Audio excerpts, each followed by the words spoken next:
Hello friends, कैसे हो आप? आई होप आप सभी लोग अच्छे होंगे, हमारा भी लोग देख रहे होंगे। तो आज मैं अपनी प्रेगनेंसी का एक्सपीरियंस शेयर करना चाह रही हूँ कि मैंने प्रेगनेंसी में कैसी रही। सबकी प्रेगनेंसी में सेम नहीं होती है, सबकी अलग होती है प्रेगनेंसी। किसी की प्रेगनेंसी में कुछ सिम्टम्स दिखते हैं, किसी के में तो वो ना के बराबर दिखते हैं। लेकिन मैंने अपनी प्रेगनेंसी में क्या क्या फील करा, क्या क्या हुआ, वो मैं आपको आज बताऊंगी। तो मैं अपनी प्रेगनेंसी की शुरुआत करती हूँ शुरुआत से कि मुझे प्रेगनेंसी रही कैसे रही थी, तो वो मैं आपको बताऊंगी। तो मुझे क्या था कि पहले पीसीओडी था, मतलब पीसीओडी था, आया था तो ना के बराबर था, इतना नहीं था कि बहुत ज्यादा पीसीओडी था, क्योंकि ज्यादा पीसीओडी में प्रेगनेंसी रहना मुश्किल भी हो जाती है। तो ना के बराबर होता, क्योंकि मुझे पता कैसे चला, इसका मुझे इस तरह से पता चला था क्योंकि पहले मेरी प्रेगनेंसी रही थी तो मेरी ना बिल्कुल लाइट लाइन आई थी। तो मैंने सोचा जल्दी टेस्ट कर लिया है मैंने कि अगर दोबारा टेस्ट करूंगी तो शायद सही आ जाए, लेकिन वो नहीं था। तो उन्होंने कहा, डॉक्टर ने, कि हार्मोन्स दिक्कत है, आप एक अल्ट्रासाउंड कराइए तो उसमें आपको पता चलेगा कि आखिर दिक्कत क्या है। तो उसमें लाइट सिस्ट थी ओवरी पे, तो मतलब कोई ज्यादा पीसीओडी नहीं था, मेडिसिन से ठीक हो जाएगा। तो मैंने एक या दो महीने मैंने उसकी दवाई चलाई, इलाज कराया। तो उसके बाद मेरा नॉर्मली बेबी कंसीव हो गया था। 3rd मंथ में मेरा बेबी कंसीव हो गया। तो उसमें मैंने टेस्ट करा तो उसमें मेरा प्रेगनेंसी टेस्ट पॉजिटिव आया था। तो फिर मैंने सोचा कहीं सच है या वैसे है, तो मैंने फिर टेस्ट करा तो उसमें 2 लाइन दिखाई दी थी मुझे प्रेगनेंसी की। अब वो मेरा टेस्ट आ गया था पॉजिटिव। तो जब से शुरू हुई मेरी प्रेगनेंसी की जर्नी कि कैसा रहा, क्या क्या मुझे सिम्टम्स दिखे। वैसे जिस मंथ में मुझे प्रेगनेंसी मैंने कंसीव करी थी, उस मंथ में मुझे क्या सिम्टम मुझे पहले से फील होने लगा था, क्योंकि जब कहते हैं कि ओवुलेशन का टाइम होता है तब बेबी कंसीव होता है। तो उस टाइम मेरे हल्का हल्का पेन हुआ था, तो मुझे समझ नहीं आ रहा था कि ये आखिर पेन हो क्यों रहा है। तो मैंने सोचा नॉर्मल से वो नहीं लिया कि ऐसे ही हो रहा होगा, जैसे पीरियड से पहले पेन होता है, तो वो उस टाइम शायद कंसीव हुआ होगा। और फिर आई डेट आने का टाइम, जब तक मेरे पेट के नीचे भारीपन रहने लगा था उस टाइम तक मुझे लगा पीरियड मेरे पास आने वाले हैं, इस वजह से मुझे ऐसा फील हो रहा है। लेकिन जैसे जैसे टाइम बढ़ता फिर मैंने तो जिस डेट को मुझे 8 जनवरी को पीरियड आने थे, तो मैंने उसी दिन ही चेक कर लिया था, क्योंकि मुझे फील हो रहा था कि शायद कुछ सही नहीं है, ऐसा मुझे हर बार तो नहीं होता है। तो फिर मैंने टेस्ट करा था, उसमें मुझे पॉजिटिव आ गया। और जैसे जैसे प्रेगनेंसी बढ़ती गई तो मेरे में क्या चेंज आने लगा था कि मुझे चक्कर बहुत आए। शुरू से लेकर लास्ट तक मेरा यही रहा है कि मुझे ना वीकनेस, चक्कर काफी आते थे कुछ भी काम करने के लिए। खास तौर पर अगर मॉर्निंग में हम उठते हैं तो अगर सर घूमता था, बहुत ज्यादा घुमेर सी आती थी, जिससे कुछ काम भी नहीं हो पाता था। हाँ बेटा, हाय। तो फिर जैसे चक्कर आते रहे और उल्टियाँ। फिर जैसे जैसे टाइम बढ़ता रहा, प्रेगनेंसी को मेरे 10-15 दिन हुए, वैसे वैसे मुझे उल्टियाँ भी स्टार्ट हो गई। तो मुझे फिर डॉक्टर ने उल्टियाँ की गोली रिकमेंड करी, और आयरन और कैल्शियम की गोलियाँ। ये तो मेरी उल्टी, वोमिटिंग और आयरन कैल्शियम की गोली मेरी रेगुलर चली, जिससे मुझे वो गोली खानी पड़ी। अगर मैं उल्टी का मेरा ये हाल था कि अगर मैं जिस दिन भी गोली नहीं खाती थी तो उस दिन मुझे वोमिटिंग जरूर हो जाती थी, तो इसलिए मुझे खाना पड़ता था। कुछ चीज तो खाया जाता ही नहीं था उल्टी के। खासकर मुझे जो नफरत जो हुई थी, जैसे कहते हैं कुछ चीज खाने से किसी को मन करता है, किसी को कुछ। मुझे प्याज मेरे लिए एक ऐसा फूड था कि उसे खाकर मुझे उल्टी आ जाती थी। अगर वो मेरे सामने कट रही है, बन रही है, प्याज को अगर स्किप करो तो सही था। किचन में मुझे ऐसी बिल्कुल गंदी स्मेल आती थी कि ऐसे मैंने कभी इमेजिन भी नहीं करी कि प्याज कैसी स्मेल होती है, बहुत गंदी लगती थी कि खाने में से खुशबू के बदले ना प्याज की बदबू लगती थी इस टाइम पर मुझे। तो मुझे फिर लोगों ने कहा कि चलो 3 महीने तक उल्टियाँ होती हैं, उसके बाद ठीक हो जाता है सब कुछ। फिर मैंने खाई, फिर मैंने 3 महीने तक उल्टियाँ भी 3 महीने तक होती हैं, फिर ठीक हो जाती है। चलो कैसे कैसे कट के उल्टी के साथ चक्कर के साथ मेरे 3 महीने कट गए। फिर क्या होता है, फिर सेकंड ट्रिमेस्टर स्टार्ट हो जाता है। तो उसमें मुझे थर्ड ट्रिमेस्टर मेरा टमी भी ज़्यादा नहीं निकला था, थोड़ा बहुत ना के बराबर था कि कोई देखकर कह नहीं सकता। फिर क्या हुआ, लेकिन फिर भी मेरी उल्टी कंटिन्यू रही। लास्ट सेकंड ट्रिमेस्टर में मेरी उल्टी भी कंटिन्यू रही, चक्कर भी कंटिन्यू रहे, और शुरुआत से ही मेरे नीचे पेन रहता था। तो मुझे काफ़ी डर लगता था कहीं कुछ हो तो नहीं जाए, कोई दिक्कत तो ना हो जाए। तो मैं झुकना वगैरह स्किप करती थी, जिससे वगैरह ये पेन हो रहा है तो थोड़ा अवॉइड करती थी झुकना, झुक के काम करना या नीचे से कोई चीज़ ज़्यादा उठाना।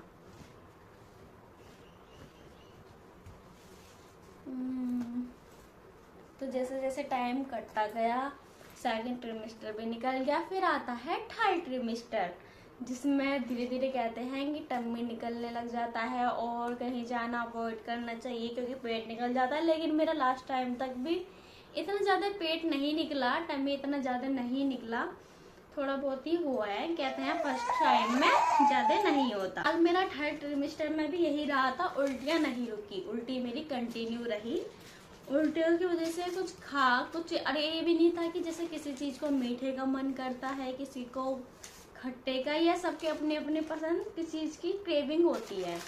लेकिन मुझे किसी भी चीज़ की क्रेविंग नहीं थी। बस हाँ, जो सामने अगर कोई खा रहा है तो उसे देख के मेरा मन कर जाता था कि हाँ ये चीज़ मुझे चाहिए, कि मन कर रहा है मेरे खाने का। नहीं तो ऐसे कोई ऐसी क्रेविंग नहीं थी कि कुछ चीज़ खाने का मन कर रहा है, या ये चीज़ ये किसी टीवी में देख लिया तो इस हिसाब से मन करता था कि खाने का। वो भी कोई ऐसा नहीं था कि हाँ मन कर रहा है तो चाहिए ही। माइंड में संतुष्टि थी कि मिले तो ठीक, ना मिले तो कोई बात नहीं। फिर ये नमूना आ गई। फिर 9th मंथ, फिर मेरा 9th मंथ, फिर कहते हैं कि चलो उल्टी हो रही है, 9th मंथ में तो डिलीवरी हो ही जाएगी। फिर 9th मंथ मेरे पूरे हो गए, फिर 10th मंथ लग गया। मैं कहती अब तो 10th मंथ हो गया, अभी तक डिलीवरी का टाइम भी हो गया, अब तक नहीं हुई। तो फिर मेरे 10th मंथ के मेरे 10 डे ले लिए थे, तब मेरी डिलीवरी हुई थी। 13 अक्टूबर को मेरा बेबी गर्ल हुई थी, जिसका नाम है ईरा, जिन्ना मुझे अभी तक बहुत परेशान कर रही है वीडियो बनाने में। यहाँ तक कि मैंने जब मेरी डिलीवरी थी उस दिन भी मुझे वोमिटिंग की एक टैबलेट खाकर जानी पड़ी थी, क्योंकि डर लग रहा था कहीं वोमिटिंग ना हो जाए। फिर होता है, फिर हम जाते हैं हॉस्पिटल में, वहाँ जाके डॉक्टर कहते हैं कि आपको किस सेक्शन से डिलीवरी हो रही है, नॉर्मली। अब सवाल ये उठता है कि डिलीवरी कैसे की जाए। तो उन्होंने चेक करा था, तो चेक करके उन्हें पता चला कि बच्चादानी का मुंह छोटा है, ऐसे कुछ बताया था उन्होंने कि जिस वजह से नॉर्मल डिलीवरी हो नहीं पाएगी। अगर हम पेन भी की इंजेक्शन भी देते हैं, दवाई भी चढ़ाते हैं, तो आपका चांस नहीं है कि 100% आपकी नॉर्मल डिलीवरी हो जाएगी। उसके बाद भी हमें ये डिसीजन लेना पड़ सकता है कि सी सेक्शन की तरफ जाना पड़ सकता है।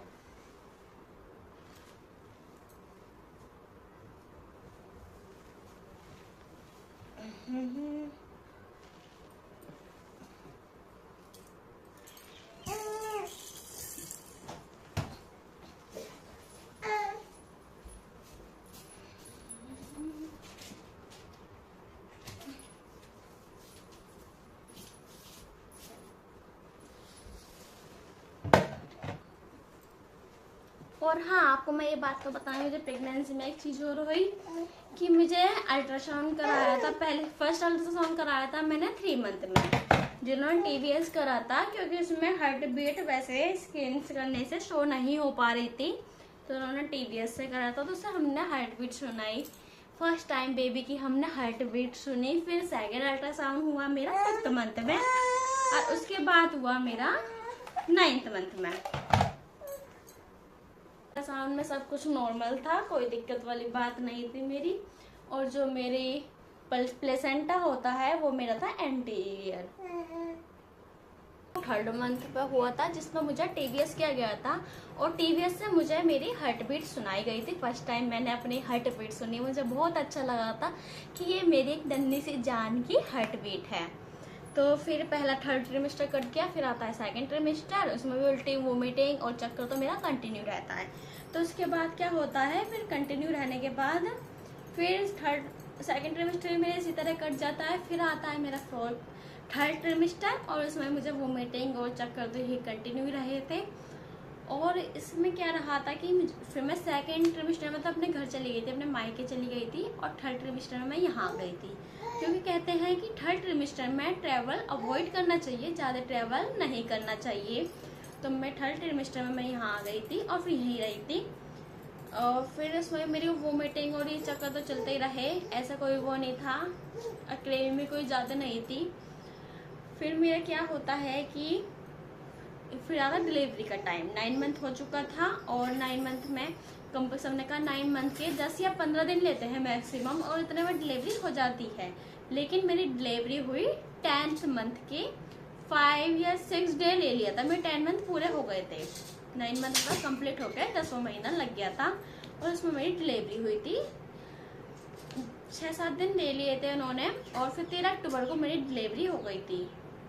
तो उसमें क्या था कि हमने सोचा नॉर्मल डिलीवरी होगी या सी सेक्शन। तो नॉर्मल डिलीवरी के लिए कहा था कि अगर हम पेन उठाते भी है लेकिन बच्चेदानी का मुंह इतना बड़ा नहीं है, था ओपन नहीं हुआ है, बच्चे का हेड भी अब सेटल नहीं हुआ है मुंह पे, तो जिस वजह से अगर हम मेडिसिन भी देते हैं तो उस वजह से 100% गारंटी नहीं है कि आपके सी सेक्शन ही होएगा, कि नॉर्मल डिलीवरी से बेबी हो जाएगा। तो इसलिए सी सेक्शन बेस्ट है, अगर आप ट्राई करना चाहते हो तो कर सकते हो। लेकिन हमने सोचा कि पेन भी लें, अगर हो भी नहीं पाएगा तो कोई फायदा नहीं है, तो इसलिए हमने सी सेक्शन का रास्ता सिलेक्ट करा। तो फिर मुझे सी सेक्शन के लिए ले जाया जा रहा, कहा कि ओटी, उन्होंने कहा कि अभी 2-3 घंटे बाद आपका बेबी हो जाएगा। तो मुझे काफ़ी ज़्यादा घबराहट होने लगी, डर भी हुआ कि बेबी 2-3 घंटे में सी सेक्शन, क्योंकि जिसके कभी भी हाथ में वो तक नहीं लगा है, नहीं मुझे क्या कहते हैं उसे, इंजेक्शन तक भी कभी नहीं लगा है, कैनवा तक नहीं लगा है, जिसके आज तक उसके ऑपरेशन होएगा, तो मन में बहुत घबराहट हो गई थी, बहुत ज़्यादा डर हो गया था कि कैसे होएगा, क्या होएगा और कितना दर्द होएगा। तो बस वे हमारे ओटी के लिए रेडी करने लगे, उन्होंने सारी ज्वेलरी वगैरह जो भी नेल पॉलिश तक हटा दी थी कि उसी सेक्शन में नेल पॉलिश भी या कोई ज्वेलरी पहन के नहीं जानी चाहिए, बस हेड वॉश करके जाओ और एक जोड़ा बना के जरूर जाओ। क्योंकि मेरा क्या था कि मैंने ना चोटी बना के गई थी, तो उन्होंने चोटी खुलवा दी थी कि कुछ बंदी भी नहीं होनी चाहिए, बाल खुले रह गए थे, तो जोड़ा बना के जाओ काफ़ी बेस्ट है। तो सारे बाल खुलने बहुत ज़्यादा, जब मेरे बाद में हाल हुआ था वो मुझे पता है कि बाल इकट्ठे होकर ना गुच्छा बन गया था, जैसे बन जाता है उस टाइप का, और काफ़ी बाल टूटे थे मेरे उस टाइम पर। फिर तो हम सी सेक्शन के लिए ले जाया गया, ओटी रेडी हो गया, मुझे ले जाया जाता, मैं काफ़ी ज़्यादा इमोशनल हो रही थी कि पता नहीं क्या होएगा, कैसे होएगा। फिर ले जाने के बाद मैक्सिमम मुझे आधा घंटा लगा होगा और बेबी गर्ल हो गई। 5 डेज बाद मेरी वहाँ से हॉस्पिटल से छुट्टी हो गई थी, हमारे घर पर आ गए थे, और आप पे घर पे आपने मेरा वेलकम भी देखा होगा कि कैसे वेलकम करा था। तो उसके टाइम पे मेरा काफ़ी टाइम तक पेन रहा, टांगों में भी पेन रहता था, और कुछ चीज़ उठाने में, पूरी रात बेबी को गोदी में लेने इतना टफ था, मुझे ऐसा लगता था कि लाइफ का सबसे भारी काम है, पूरी रात को उसे गोदी में लेने में हिम्मत नहीं होती थी कि, क्योंकि एक तो ज़्यादा दिन बैठा नहीं जा रहा था, ऊपर से ब्रेस्ट फीडिंग कराना भी काफ़ी ज़्यादा मुश्किल हो जाता है सी सेक्शन वालों के लिए।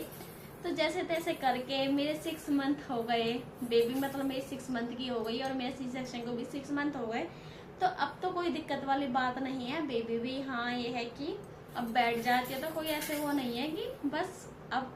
लेकिन जो 3rd मंथ थे, 3 महीने थे, वो बहुत ज़्यादा स्ट्रेसफुल रहे हैं, क्योंकि बेबी पूरी रात जागती थी, पता ही नहीं चलता था कब सुबह के 7 बज गए, और बेबी की आंखें ऐसी खुली रहती थी कि बिल्कुल मतलब नींद गायब, दिन में भी रात में भी। तो माइंड सब कुछ ऐसा हो गया था, डिस्टर्ब हो चुका था, मेंटल स्ट्रेस आ गया था कि पूरी रात जागना, दिन में भी जागना, बेबी को फीड कराना, बैठना। इंसान एक दिन जाग सकता है लेकिन दूसरे दिन जागना बहुत मुश्किल हो जाता है। तो मैं फिर 1-2 दिन जागी, फिर मैं तो मुझे 1.5 महीना हो गए थे यहाँ पर। उसके बाद मैं चली गई थी अपने घर, तो वहाँ पर मैंने अभी पता है अपने घर जाके तो सबको आराम मिलता ही है, तो मैंने वहाँ पर करा। फिर जब ईरा मेरी 3 मंथ की हो गई थी, मैं जब आई यहाँ पर, और उसके बाद भी हमारे यहाँ वेडिंग थी तो मैं वहाँ चली गई थी, फिर से चली गई थी 1 महीने के लिए, फिर आई थी। इसी तरह मेरा टाइम ना आने जाने से कट गया खुशी खुशी। तो अब 6 मंथ की हो गई है, तो इस वजह से मेरा कोई व्लॉग नहीं आ रहा था क्योंकि मुझे टाइम ही नहीं मिल पाता था। बेबी दिन में भी जागो, रात में भी जागो, ऊपर से वीडियो में शूट भी करती थी बनाने के लिए, लेकिन बन नहीं पाते थे। अब मैं बता दूं बेबी के साथ मुझे क्या क्या दिक्कतें हुई। जब बेबी घर आया तो बेबी के हमारे फुंसिया टाइप की ऐसे कुछ दिक्कत, मुझे बहुत ज्यादा टेंशन हो गई थी कि हाँ ये क्या हो रहा है मेरे बेबी के साथ। इमोशनली हो रही थी मैं बहुत ज्यादा है कि अभी तो हॉस्पिटल से आई हैं और बेबी के साथ ऐसा हो रहा है। तो फुंसी टाइप के निकल गए थे, बहुत सारे निकल गए थे फर्स्ट 2 वीक से। तो कुछ ने कहा कि ये नॉर्मल है कि किसी के गर्मी निकलती है बच्चों के, तो हमने उसके एंटीबायोटिक दवाई दी गई, तो काफी टाइम बाद वो ठीक हुए। फिर एक यहाँ पर भी दाना से निकल गया था उसकी नेक पर भी, तो उसमें भी बहुत ज्यादा दाने वगैरह निकल जा रहे थे। तो आपस पर सही है, चलो टाइम कट गया और बेबी ठीक हो गई। और फिर क्या वो दिक्कत आई है इसकी नाभि, कि हमारी नाभि 1 महीने से 1 महीने में ठीक हो जाती है नॉर्मली वैसे 15 दिन में ठीक हो जाती है, सूख जाती है, लेकिन वो भी ठीक नहीं हुई थी। काफी टाइम बाद नाभि ठीक हुई, तो मतलब बहुत स्ट्रेस के साथ कटा मेरा टाइम कि कैसा है, क्या हो रहा है, ये हो रहा है। पर चलो भगवान के शुक्र है कि अब सब कुछ सही है और बेबी भी ठीक है, अब कोई ऐसी दिक्कत वाली बात नहीं, सब कुछ ठीक हो गया। बुरा टाइम आ रहा था तो सब चल गया। कहते हैं कि टाइम काटने के बाद अच्छा टाइम भी आता है। तो जैसे जैसे अपने टाइम कट गया है और अब आपने मेरी जर्नी सुनी, जैसे भी मुझे जितने भी याद आई, जैसे जैसे मैं बताई, तो बस अब आपको मैं अपने व्लॉग डेली कंटिन्यू रखूंगी, आप बताना। और अब मैं अपने बेबी के साथ कैसे कैसे केक कर रही हूँ, क्या क्या करती हूँ, वो सब मैं आपके साथ शेयर करूंगी। तो आप हमारे साथ सपोर्ट करना, वीडियो को लाइक करना, चैनल को सब्सक्राइब करना और हमारे चैनल पर बने रहना, क्योंकि अब व्लॉग रहने वाले हैं कंटिन्यू। तो चलिए मिलते हैं आपसे नेक्स्ट व्लॉग में। बाय, नमस्कार।